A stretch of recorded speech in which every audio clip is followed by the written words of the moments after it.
Hey, salut la gang, c'est JP pour l'école du jeu et aujourd'hui je vous présente un jeu pour lequel j'ai beaucoup d'attentes, un jeu qui nous a été donné par Asmodée pour qu'on puisse vous en faire la présentation en français puisqu'il n'y a vraiment pas beaucoup de contenu francophone sur ce titre. Je vous présente Sail On. L'école du jeu en partenariat avec la boutique L'Imaginaire, au-delà de vos attentes.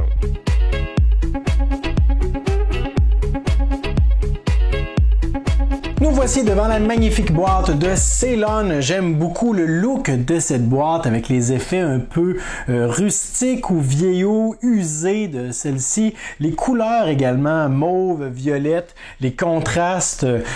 Vraiment une boîte que je trouve très jolie. C'est un jeu donc pour 2 à 4 joueurs d'une durée approximative de 60 minutes. Un jeu qui nous plonge dans une thématique où on recule au 14e siècle dans la région qui à l'époque s'appelait Ceylon mais qu'aujourd'hui on connaît davantage sous le nom du Sri Lanka et dans le contexte de l'époque eh bien cette région était florissante grâce à la plantation de café mais à l'époque également il y a eu un gros problème avec des champignons qui ont commencé à dévaster complètement les cultivations de café. C'est pourquoi on s'est tourné plutôt vers les plantations de thé qui étaient à l'époque en plein essor. Alors, c'est dans ce contexte où nous allons devoir gérer notre plantation de thé qu'on se retrouve. Alors, c'est un jeu qui me semble bien intéressant, surtout au niveau de la gestion des cartes, parce que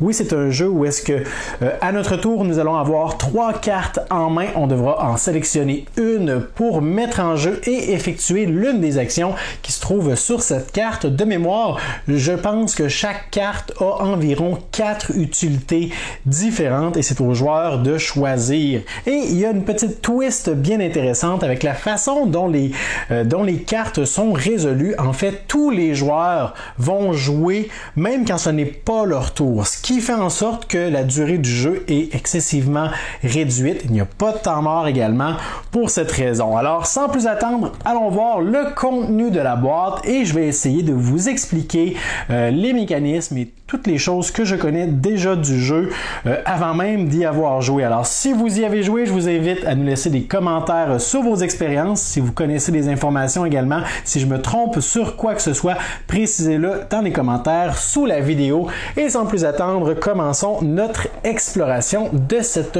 jolie boîte. La première chose qu'on retrouve dans celle-ci, c'est notre livret de règles. Alors, j'ai ici la version anglaise du jeu, jeu qui nous a été donné par Asmodée, d'ailleurs, je dois le préciser. Et même si le jeu n'est qu'en anglais présentement, vous devez savoir qu'il n'y a aucun texte sur le jeu, seulement des icônes. Et qu'il n'y a que les règles qui sont en anglais. J'ai aucune idée si le jeu va être disponible en français prochainement, possiblement, là, comme la plupart des titres de Asmodée. Sinon, si on regarde un peu le livret de règles, on a quelques pages avec des composantes et, ça c'est intéressant, on nous a détaillé chacune des composantes aussi. Alors ici, on a les tuiles d'élévation et on nous explique grosso modo à quoi ces tuiles vont servir en cours de partie, ce qu'elles représentent, les tuiles de concile ou de conseiller plutôt, à quoi ça fait référence, à quoi ça va nous servir, les tuiles, les jetons de technologie, les jetons de plantation. Alors ça nous permet, lors de notre lecture des règles, de pouvoir se référer à ces composantes et on a déjà un petit aperçu de ce à quoi ces composantes vont servir. Ça fait plus de sens lorsqu'on plonge dans les règles. Petits éléments pour la mise en place qui sont lettrés. Alors facilement, c'est facile de s'y référer. Après la lecture, on voit la mise en place sur le plateau. Un plateau qui va prendre beaucoup de couleurs, qui va prendre vie en jouant. Vous allez voir ça un peu plus tard. Résumé d'un tour. Alors, comment ça fonctionne? Un joueur joue une carte à son tour, il fait l'une des deux actions sur celle-ci, la résout, et après, ce qu'on nous indique juste ici, c'est que tous les autres joueurs, un après l'autre, vont résoudre la deuxième action qui est indiquée sur la carte, celle que le joueur actif n'a pas choisie. Alors, l'action restante, tous les autres joueurs vont pouvoir l'effectuer à tour de rôle, c'est pourquoi il n'y a pas de temps mort, on est toujours en train de jouer, de faire une action, c'est juste qu'à notre tour, on a le choix de celle-ci, et lorsque c'est le tour d'un autre joueur, eh bien, on a la possibilité soit de faire l'action qu'il n'a pas choisie, ou bien des actions alternatives qui sont sur les cartes qu'on va voir un peu plus tard. Alors, il y a 5 actions générales, 5 actions principales plutôt. Planter, récolter, faire du commerce,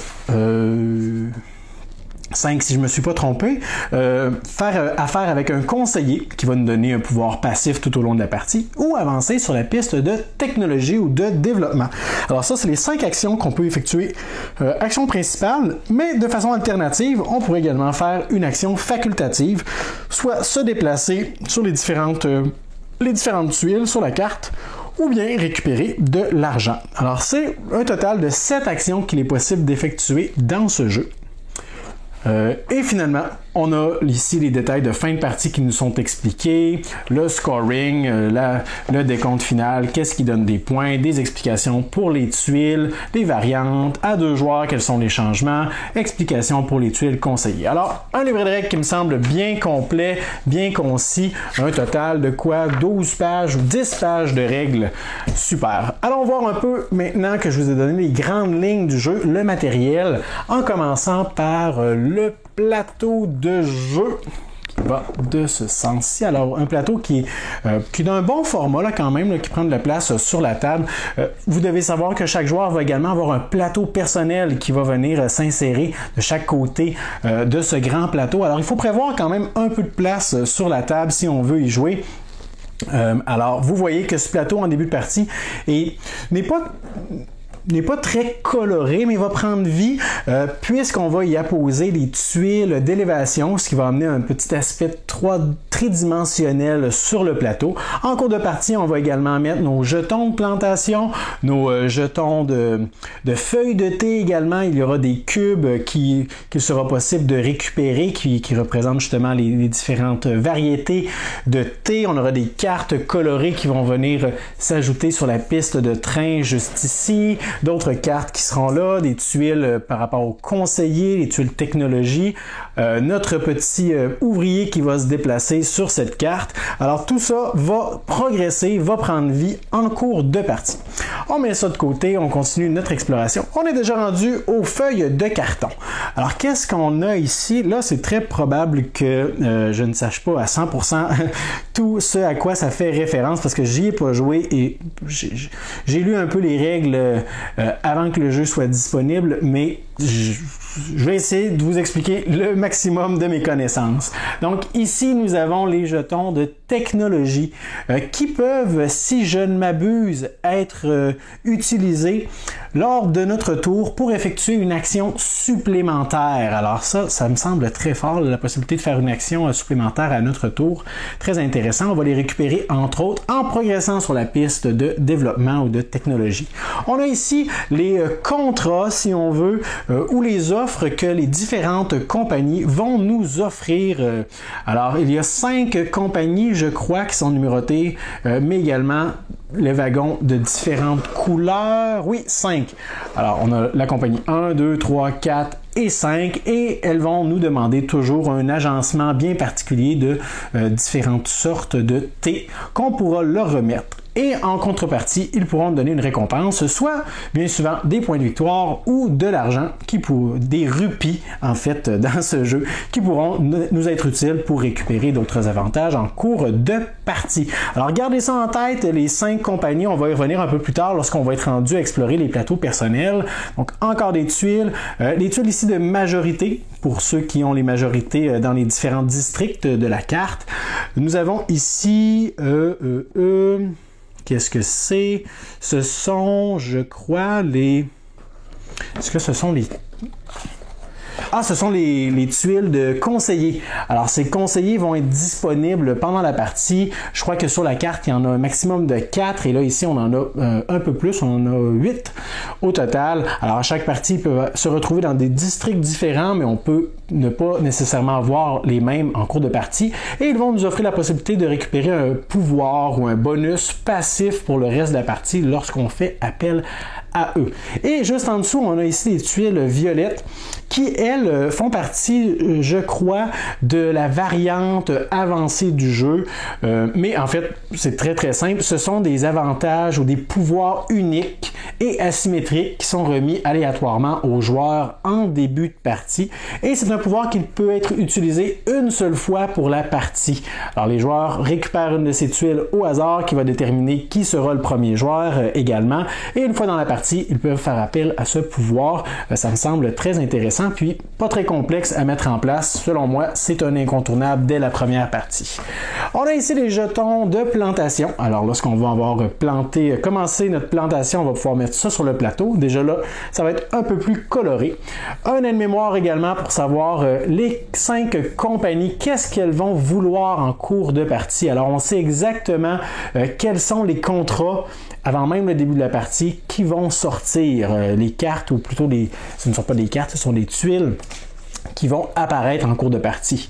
On ne sait pas, par contre, à quel moment elles vont être disponibles. On a notre jeton premier joueur, une grosse théière avec 2 petites tasses. Les rupies, alors ici, les pièces de 1, 2, 5 et 10, de différentes couleurs, mais également de différentes tailles. Ça, c'est très pratique. Alors, l'argent. Ici, on a les tuiles élévation. Alors, les tuiles qui sont irrécupérables. Alors, les tuiles qui sont, wow, excessivement épaisses. Je suis étonné. Vraiment très, très, très épais. Est-ce que c'est du carton ou c'est du bois? OK. Alors, je vais vous donner un petit aperçu. C'est beaucoup plus épais que tout ce qu'on a vu auparavant, là. Alors, ça ici, c'est une épaisseur assez standard, mais pour ces tuiles-là, c'est très, très, très impressionnant. Alors, en début de partie, lors de la mise en place, on aura des tuiles de différentes formes, comme ça, les tuiles élévation à placer dans différents districts. Un certain nombre de tuiles de 4 hexagones, mais également des tuiles d'un seul hexagone qui seront à être placées de cette façon, ce qui nous donnera dans chaque district 4 emplacements de niveau 0 au niveau du sol, 3 emplacements à un niveau d'élévation de 1 et un emplacement à un niveau d'élévation de 2. Alors, selon le niveau d'élévation, il y aura différents types de thé ou de feuilles qui vont y pousser. Alors, vous comprendrez bien que celles qui sont sur les niveaux les plus élevés seront les plus rares, mais également celles dont la valeur sera la plus grande. Alors, ce sera une espèce de guerre au territoire ou à l'accès aux ressources. Au fond de la boîte, on retrouve nos plateaux de joueurs. Alors, autant ces tuiles-ci étaient très, très, très épaisses, pour les plateaux des joueurs, on est allé avec une feuille lustrée, un peu cartonnée, mais pas vraiment. Alors, quelque chose d'assez mince, mais qui est très, très, très fonctionnel. Et là, on n'est pas là, dans la feuille de papier du style Castle of Burgundy, les châteaux de Bourgogne, ou même... c'est un petit peu plus épais qu'un Underwater Cities, je dirais. Je peux la tenir comme ça sans qu'elle plie nécessairement. Alors, quand même satisfait, là, même si aujourd'hui, en 2019, on voit de moins en moins ça, là, des feuilles de papier comme ça.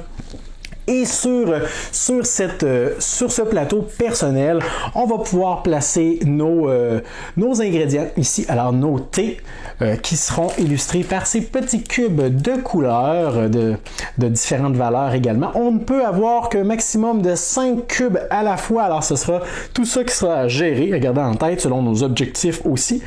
Notre banque, juste ici où est-ce qu'on va placer notre argent.